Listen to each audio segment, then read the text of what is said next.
The fragile ceasefire between Afghanistan and Pakistan is under threat following fresh clashes along the border between the two countries. Afghanistan's ruling Taliban says that their forces attacked military targets in Pakistan's northern province. They say that they killed and captured dozens of soldiers in retaliation for earlier Pakistani airstrikes.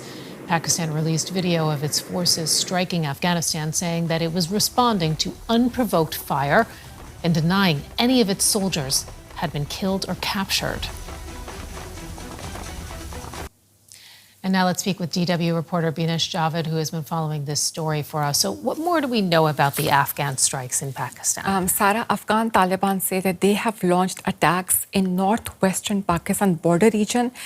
They say that these are retaliatory attacks in response to Pakistani airstrikes last Sunday, in which Afghan Taliban claimed that civilians were killed. Afghan Taliban are claiming that they have captured Pakistani outposts and also killed and captured several Pakistani soldiers. Now, it's Pakistani side is completely denying this and saying that none of the outposts have been captured, nor Pakistani soldiers have been killed or captured.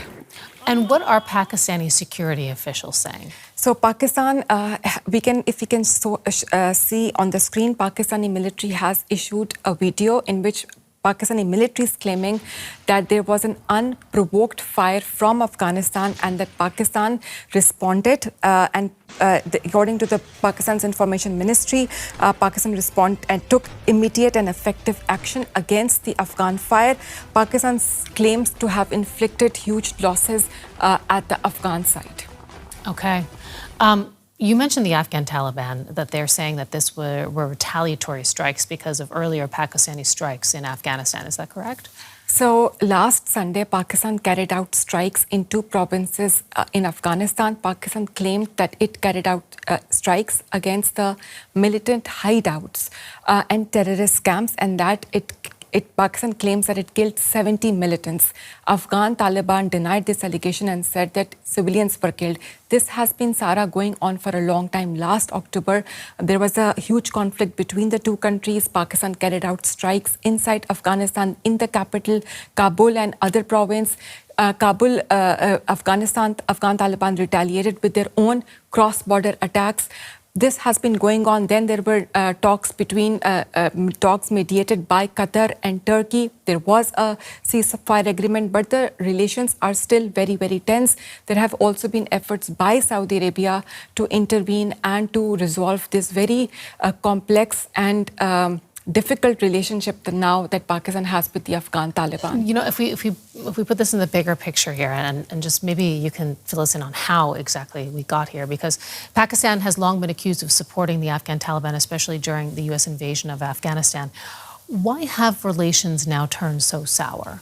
Pakistan says that since Afghan Taliban took control of Afghanistan in 2021, militant attacks in Pakistan have spiked. Last year, Sarah, 2025 was one of the deadliest for Pakistan. More than 600 Pakistani security forces were killed. More than 500 civilians were killed in hundreds of militant attacks. Pakistan says that these militant attacks are being planned in Afghanistan, mostly by Tehreek-e-Taliban Pakistan, its affiliates, and some attacks by Islamic State Khorasan. Pakistan blamed the Afghan Taliban government of harboring and supporting the Tehreek-e-Taliban militant group and its associates. That's an accusation that the Afghan Taliban deny. But that has become a really big source of friction between the two countries, because these attacks continue to happen in Pakistan.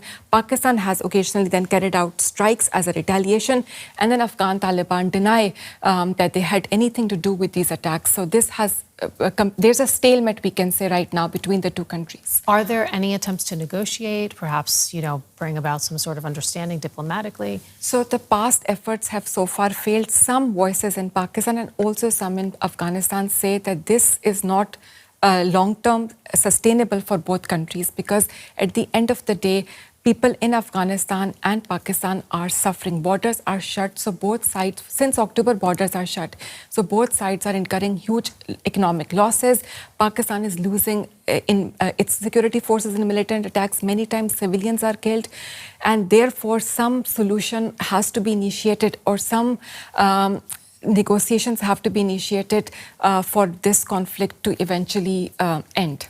Beenish, Javed, thank you so much for filling us in. We appreciate it.